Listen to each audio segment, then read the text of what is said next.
La Morada, contra la violencia de género, es un programa que intenta visibilizar la violencia machista a la cual nos enfrentamos todos los días. Nuestro objetivo es crear redes para fortalecer los lazos para estas mujeres migrantes quienes están pasando por esta situación. La Morada se emite cada 15 días por el canal de YouTube de la Asociación de Mujeres de la Otra Orilla. Contamos con un correo electrónico, el cual se encuentra en la caja de descripción, donde puedes contactarnos y contarnos lo que estás pasando. También puedes seguirnos en nuestras redes sociales y contactarte con nosotros mediante chat. Hoy en La Morada entrevistamos a María José Barrero. Ella se denomina como puta subversiva. Es activista pro derechos y cofundadora del colectivo de prostitutas de Sevilla. Es presidenta de AMEP, Asociación de Mujeres que Ejerce la Prostitución. En estos momentos se encuentra inmersa en la presentación de su libro La puta del pueblo. Con ella hablaremos de las distintas violencias que sufren las mujeres en el ejercicio de la prostitución.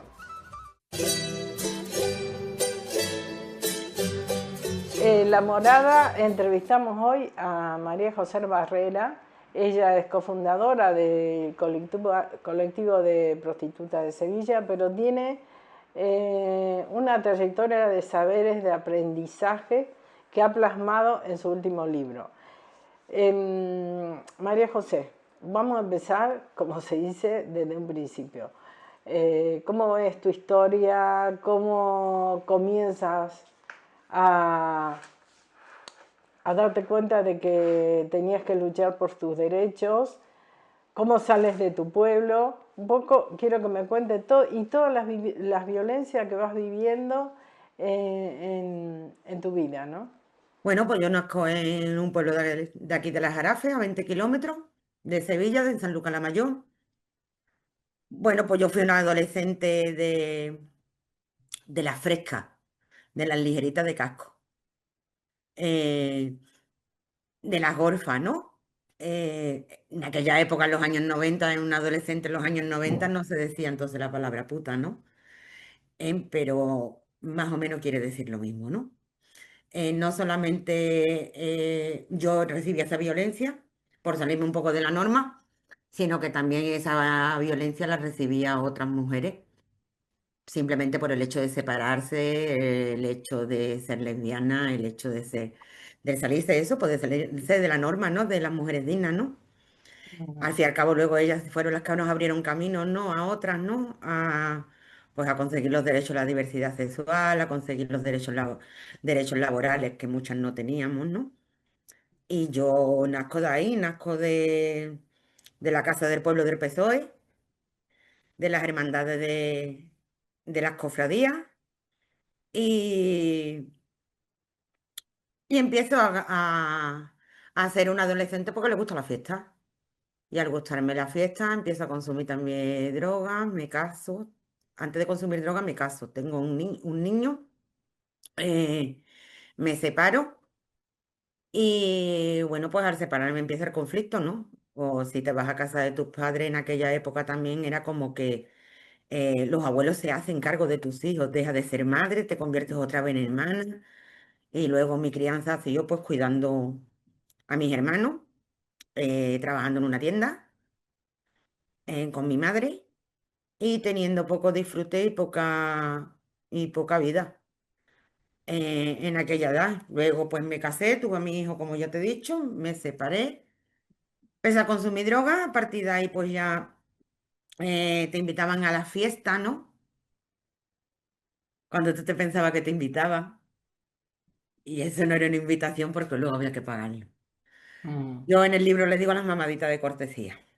mm, Em, Luego te das cuenta que al final has pagado la fiesta, has puesto el chochete y todo, ¿no? Que lo has pagado todo, ¿no? Aquí ya no ejercía todavía la prostitución, pero sí ya era señalada como la puta del pueblo, sin haber cobrado. Luego me puse a ejercer la prostitución. Cuando ejercí la prostitución, primero ejercí en piso, luego por foto, por boom de fotos. Luego me puse por mi cuenta y más tarde trabajé en club. Mm, Hasta que no llegué a los clubes yo no supe lo que era el trabajo sexual. Y yo no me considero trabajadora sexual porque yo en aquel entonces no consideraba el trabajo, la prostitución un trabajo. Lo consideraba una forma de salir para un atolladero que tuvieras en ese momento, ¿no? Pero no era como tener conciencia, ¿no? De que era un trabajo, ¿no? Luego tampoco tuve, cuando dejé de ejercer la prostitución, era más abolicionista que pro derecho. Yo pensaba que la prostitución había que eliminarla hasta que me di cuenta cómo funcionaba el sistema. Entonces ahí es cuando yo descubro el ser pro derecho, ¿no? Por el mm, año 2003, que ya había dejado de ejercer la prostitución y que empiezo a trabajar en la Federación de Mujeres Progresistas de Andalucía. Y ahí creamos la Asociación de Mujeres que Ejercen la Prostitución en el año 2003. La primera asociación de prostitutas en España.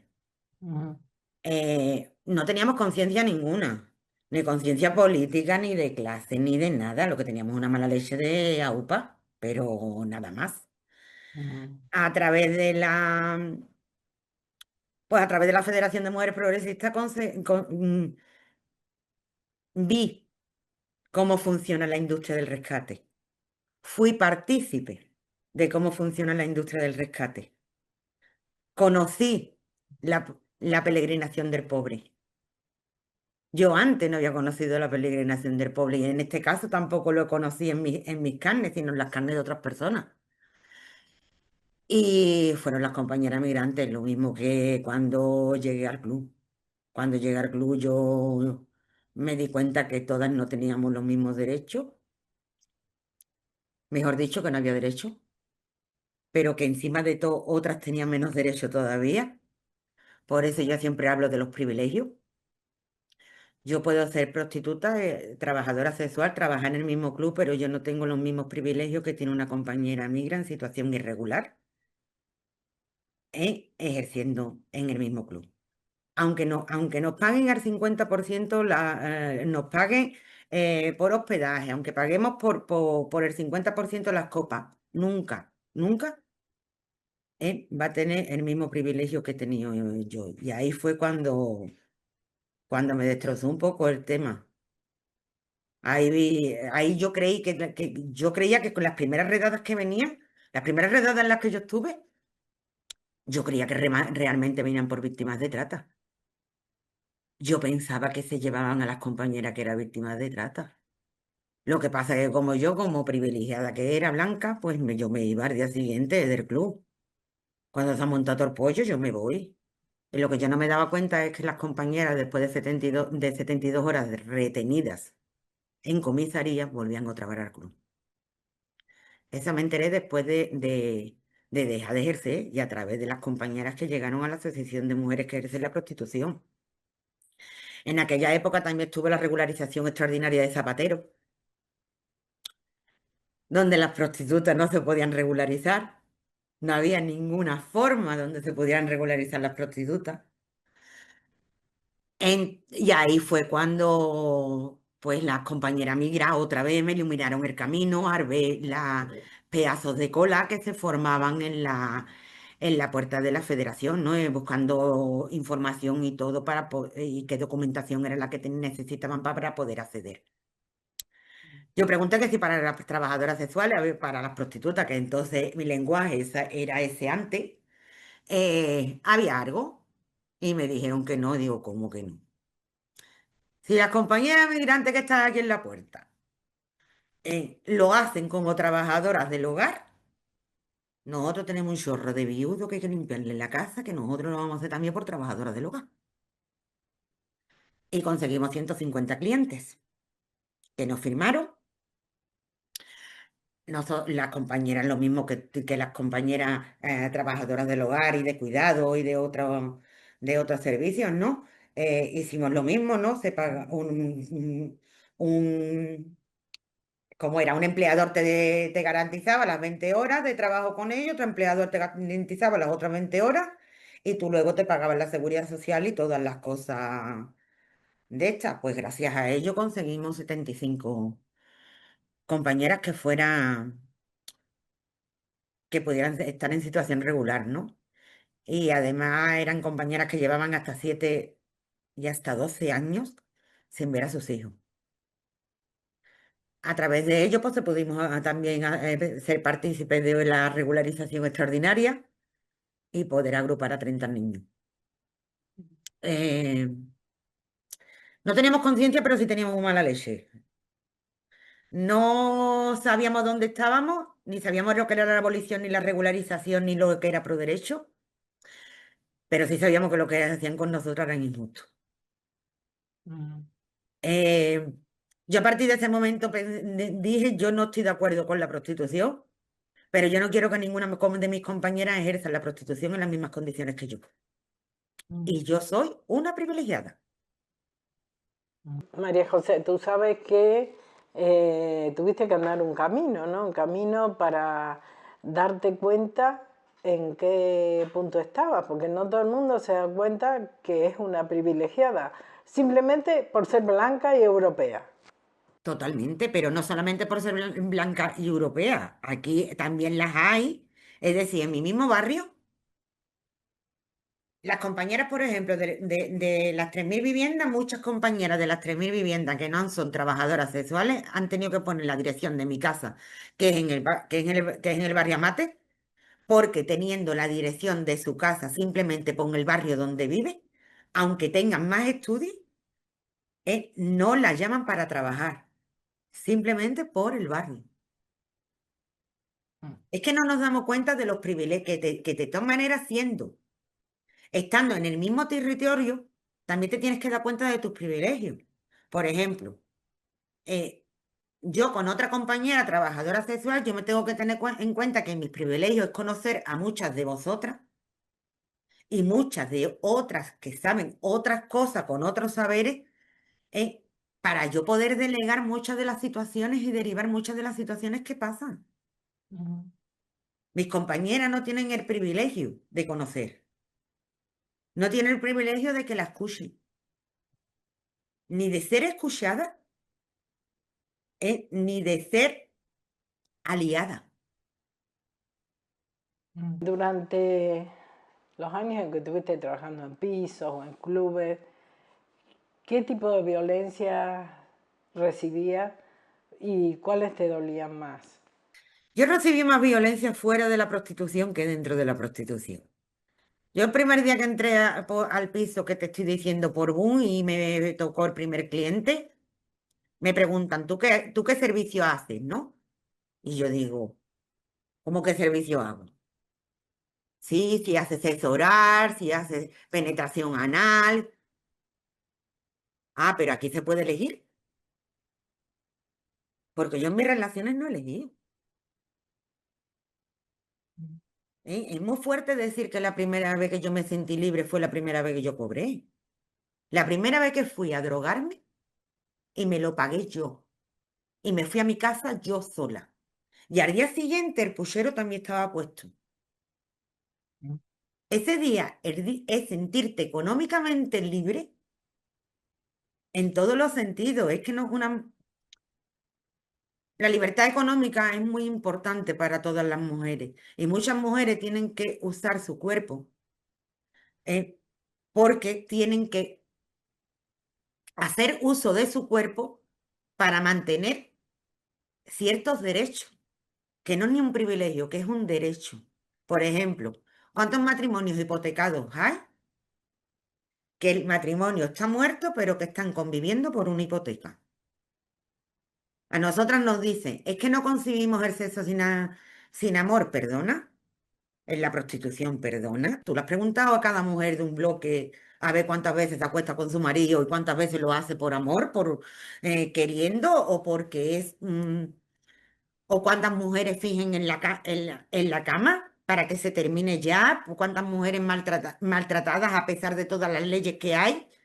Él no puede, siguen que está poniendo el cuerpo dentro de su matrimonio porque no tiene redes de apoyo afuera, porque las redes familiares hasta apoyan al maltratador, porque la violencia económica es así.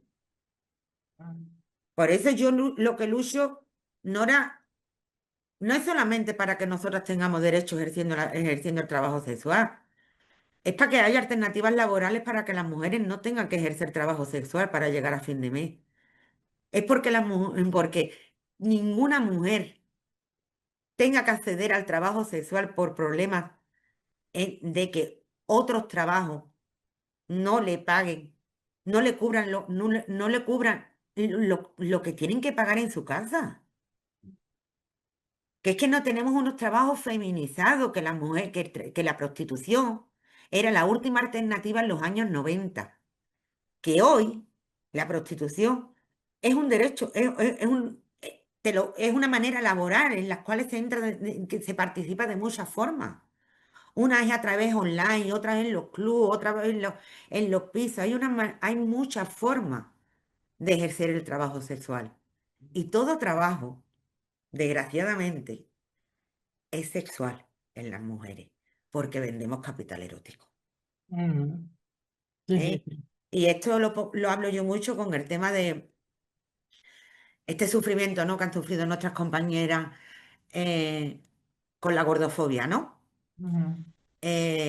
¿Cuándo ha dejado de ser cuándo la gordofobia no es tan dura, cuando ya se visibiliza esos cuerpos de nuestras curvis en establecimientos, en cara al público y todo, cuando es un capital erótico, cuando llega el reggaetón, las curvas, en las mujeres africanas, cuando las mujeres africanas pasan por la pasarela de Londres. Eso es como se vuelve capital erótico. Mira, lo que te contaba antes, lo de las mamaditas de cortesía, casi le pongo, ¿no? Eh, Ahora hablamos de la diversidad sexual, ¿no? Del derecho a decidir sexualmente qué es lo que quiere o qué es lo que no quiere. Y yo veo, por ejemplo, esto de Telecinco, la Isla de las Tentaciones. Y luego pues veo a mi hijo con 31 años y gente pues que se junta exactamente igual, ¿no? De una edad entre 25 y 35 años, ¿no? Se van a unas villas, alquilan unas villas, invitan a un montón de chavalitas, se pasean por las piscinas, las chavalas son o influencian en las redes sociales, están metidas en el OnlyFans y todo esto. Y ellos ponen la bebida, ponen el sitio y los platos de tusi, que es la droga del pijo ahora, ¿no? Y me dice, no, pero es que ya vienen porque quieren. No, hombre, si ellas se pudieran pagar la TUSI y ellas pudieran pagarse la villa y ellas pudieran pagarse todo lo demás, posiblemente no. Es que le gustan em, las relaciones abiertas, ¿perdona? O le gusta ¿cómo se dice? ¿Cómo es? Poliamor. El poliamor, ¿no? Mira, pocos son los poliamor, por ejemplo, que he visto que he visto que sea de dos mujeres y un hombre. Mm. Todos los poliamor termina decidiendo el hombre. Entonces, para mí no es poliamor. Mm. Creo que la diversidad sexual y el derecho a la sexualidad que tenemos también los hombres lo están cambiando en la forma, pero no el contenido para acceder a lo mismo. Estamos hablando de tus comienzos, pero ¿cómo sale esto de, porque eres cofundadora del colectivo de prostitutas de Sevilla? ¿Cómo surge la idea de formarse como colectivo? Bueno, pues cuando dejo de trabajar en la Federación de Mujeres Progresistas, ¿no? Veo al poco tiempo las ordenanzas municipales, me veo reflejada en las ordenanzas municipales de Sevilla. Veo que han hecho uso de palabras mías o de cosas que he dicho en un momento donde yo no tenía toda la teoría ni sabía ni tenía el conocimiento que tenía sobre la prostitución de calle ni con el trabajo sexual de otras compañeras, ¿no? Y vi que habían usado los saberes nuestros de la Asociación de Mujeres que ejercen la prostitución para perseguir a la prostitución de calle. Mm. Eh, También en aquella época nosotras habíamos formado parte del convenio de salud de la Junta de Andalucía. Ahí cuando veo que van a poner segundo plan contra la prostitución, lo van a poner en marcha. en el año 2016, creo, o 17, pues yo monto un colera, porque me di cuenta que lo que van a hacer es perseguir al trabajo sexual de piso, lo mismo que al trabajo sexual de la calle, sin dar alternativas ninguna, simplemente desplazándolas a trabajar a terceros, porque los clubes generan 4.000 millones de euros. De verdad, ningún partido capitalista va a perder 4.000 millones de euros, de ninguna forma. Ujú. Da lo mismo que el PSOE diga que es abolicionista, que las mujeres del PSOE estén ahí, en que todas estén ahí. El capitalismo nunca va a renunciar a su dinero y mucho más cuando el dinero lo garantiza mujeres vulnerables, que se vende a la Unión Europea en como proyectos de integración, ¿no? Proyectos contra la trata, proyectos contra un montón de cosas, ¿no? Ahí fue cuando yo empiezo a juntarme con el 15M, empiezo ya a salir en el 15, con el 15M en el 2011, en el 2014 o cosas así, empiezo a tener un poco más de información y me meto de voluntaria en la Asociación Pro Derechos Humanos de Andalucía y empiezo a participar en un grupo de prostitución que hay ahí a nivel ya no solamente local, sino a nivel andaluz. Empezamos a tejer con otras comunidades. Y bueno, a partir de ahí me voy con ellas un día a revisar el convenio de salud de la Junta de Andalucía, a la delegación donde mismo estuve siendo Asociación de Mujeres que ejercen la prostitución y junto a la Federación de Mujeres Progresistas firmándolo la primera vez. Y entonces me doy cuenta allí que lo que quieren hacer es poner un carnet para ver dónde estamos y si nos han hecho las pruebas del SIDA y si no sé qué. Cuando ese convenio de salud era principalmente para que las compañeras migrantes tuvieran tarjeta sanitaria, sin importar la situación, si estuvieran irregularidad o no tuvieran en situación irregular. Si tuvieran empadronamiento o no tuvieran empadronamiento. Y luego que los puestos de mediadora de todos los proyectos que fueran sobre prostitución de todas esas entidades, que eran de toda Andalucía, 162 entidades, en pues que contrataran mujeres que quisieran dejar de ejercer la prostitución o víctimas de trata como mediadora.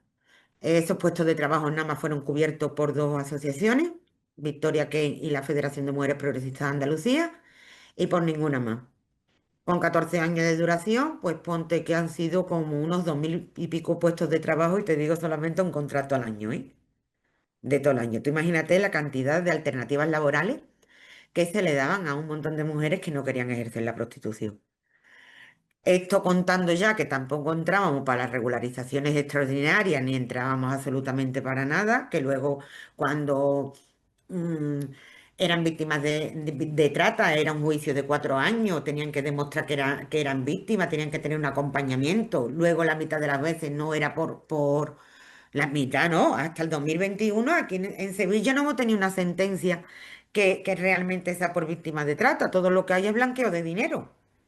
Porque en el 1988 Felipe González lo que hizo fue regularizar la whiskería, pero lo que hicieron los dueños de los clubes para no darnos de harta es crear otro método de trabajo, que fue como nosotras dormíamos en esos clubes, nos cobraron por el hospedaje. Entonces ya no tienen ninguna relación laboral con nosotras. Y en la sentencia tan solamente están porque no estamos dadas de alta como camarera. Bueno, pues un poco más también lo que ha pasado ahora, ¿no?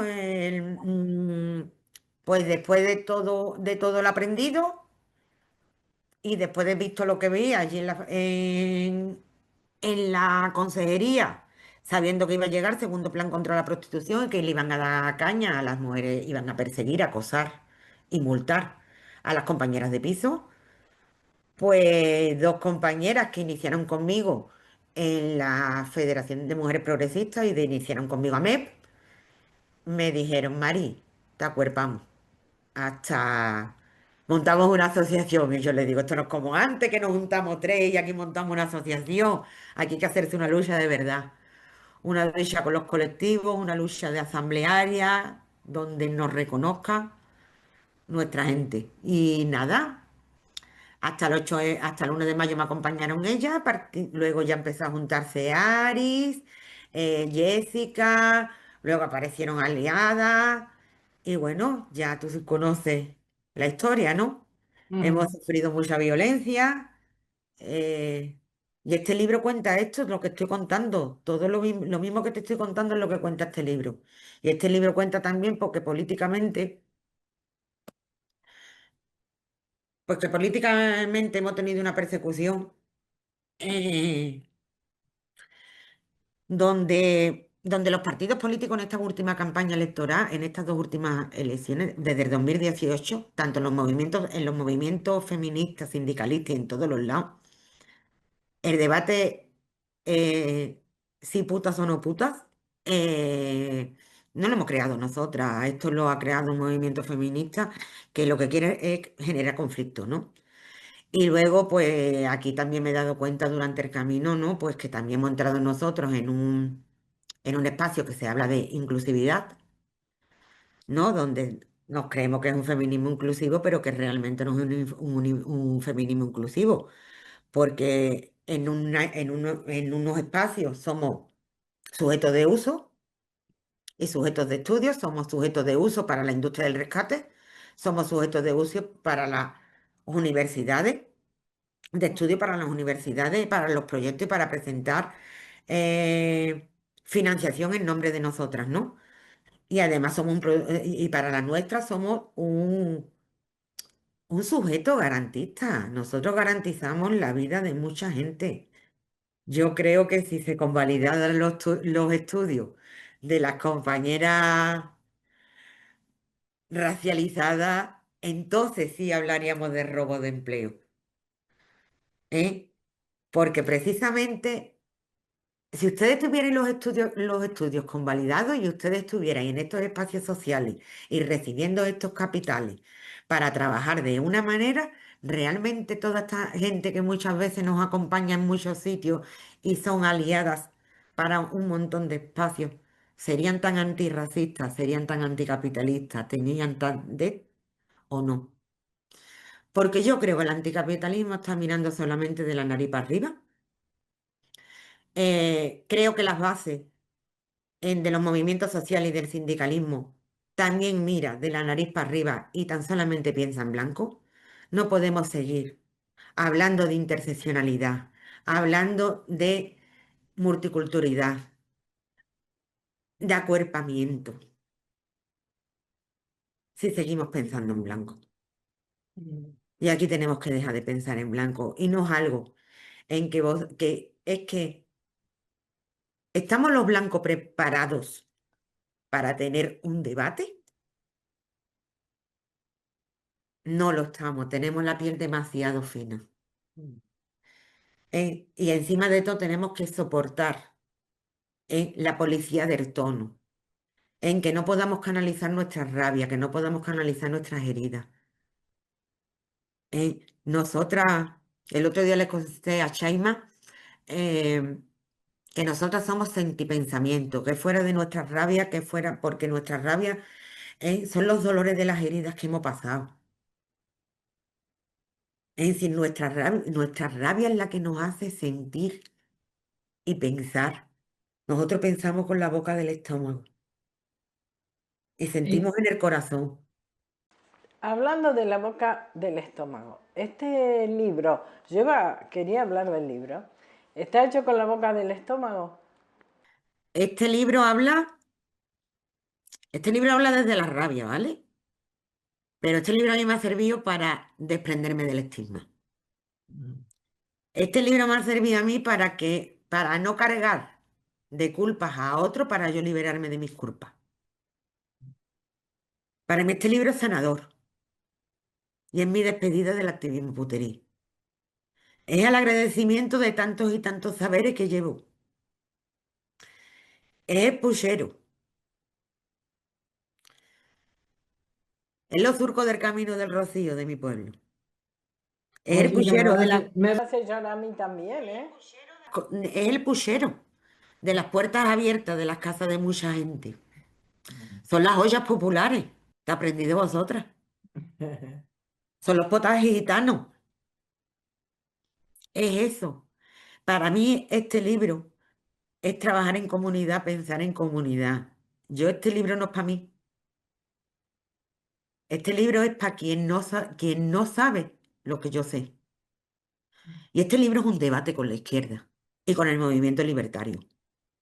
¿Dónde consigo esa maravilla? Porque vamos a ver, fuera de eso, vos tenés un producto que la gente tiene que conocer. ¿Dónde lo podemos conseguir?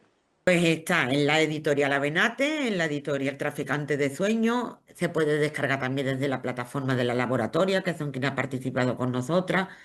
En todas las presentaciones del libro, que ahora vamos el sábado lo hacemos aquí en nuestra casa, en nuestra antigua casa, en la Anónima, que ahora en la Yesca, lo hacemos con nuestra misma gente, las de las Rebo que nos abrieron la puerta, la gente de la Anónima, en la PDH, nos acompaña Ana Castaño, nos acompaña eh, Sandra Heredia.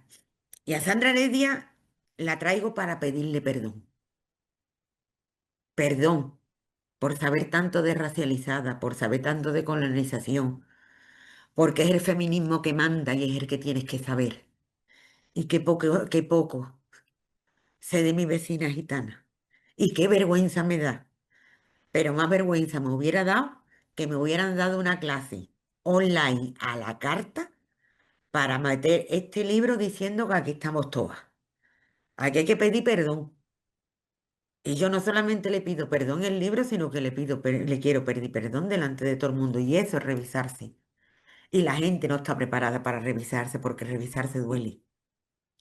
Está mi vecina Susana, que ustedes sabéis lo que es el activismo mío en la calle, que se me pone la vena gorda, que digo las cosas muy de frente, en que el pan de coño va por delante, el puchero y las errojuntaeras, ¿no? Pero ustedes no saben los pucheros que se ponen en mi casa, las lágrimas que yo me pego aquí, los días sin dormir, los días sin comer, y eso lo sabe mi vecina. Y luego pues están mis putas del arma, que es mi Ari, que es con la que empecé todo esto, la cofundadora del colectivo de CPS, y está Mari Lucy, que es Lucía Fernández, pero aquí en Sevilla le hemos cambiado el nombre, porque ella es ya de la familia Lejía.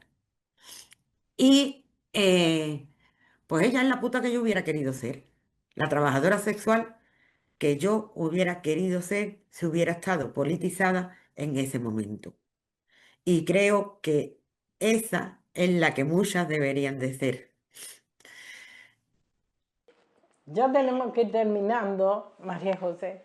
Yo estaría hablando 3 horas contigo, pero bueno, eh, yo te agradezco enormemente esta entrevista, eh, que muestres tu libro, que hace tiempo que estás dejando caer todos tus saberes y nosotros lo estamos recogiendo. Así que te mando un fuerte abrazo, te deseo todo el éxito y que ese libro se venda mucho porque va a significar que mucha gente se va a enterar de tu historia. Y que es la historia que la atraviesa muchas mujeres. Y que compartimos dolor y compartimos heridas. Y que todo el mundo, porque comparta las mismas heridas, no terminan ejerciendo la prostitución. Un abrazo inmenso, María José. Gracias.